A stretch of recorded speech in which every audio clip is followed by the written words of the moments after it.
Hi students, so we continue to the next slide, slide number 14. This is about several types of spores, and of course I told before, different types of spores, different type of fungus, with different types of fungus.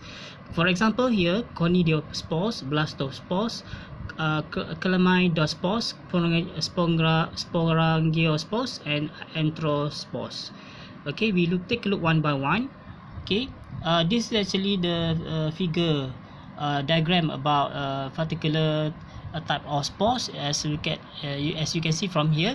So the first one on the top one is anthrospores. Okay, next one is chlamydospores, followed by conidiospores, sporangiospores, and blastospores. Okay, different type of fungus, they have their own characteristic. Okay, so that's why their spores are different. Again, this one for next conidiospores in penicillium and also aspergillus. Okay, asexual spores. Okay, this is actually a process of reproduction of fungi by using spores. Okay, more important type of reproduction as it occurs in several types throughout the season, depends on season as well. Produced by fermentation of aerial hypae. Progeny genetically identical to parent, and fungi produce two more major types of asexual spores, sporangiospores and conidia. This is an example for asexual spores. Okay. Again, if you look at here, for conidiospores, they actually in multiple chain or single spores formed at the end of aerial hypae, not enclosed with a sac. For example, aspergillus spp and penicillium spp. So as you can see from here, it's something like an umbrella, but no, the broom. You can see the broom, this is something like that. Okay.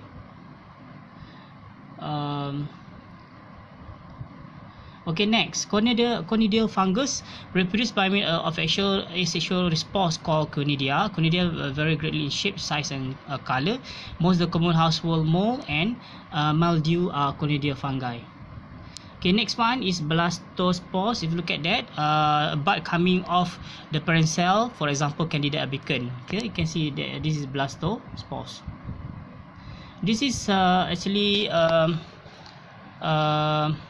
blastospores as well, for in the through SEM scanning electron microscope.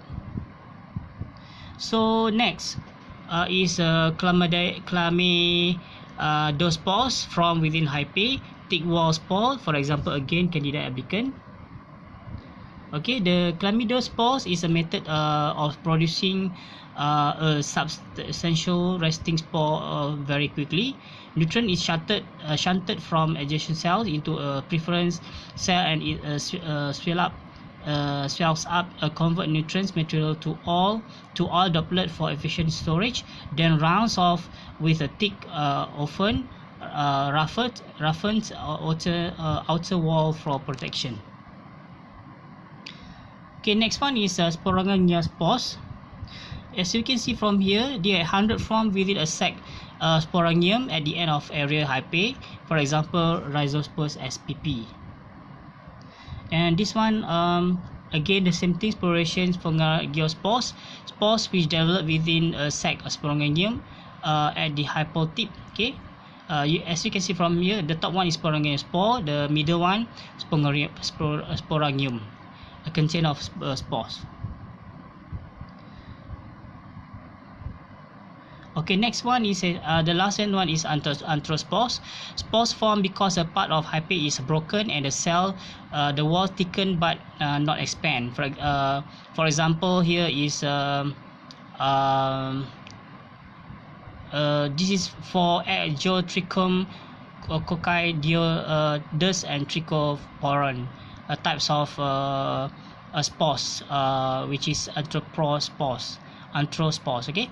So you can see from here, the anthropos, this is anthropos, vegetative hypae, and the muscular vegetative body, and this is conidia. So this is about anthrospore. Okay, we continue next later on.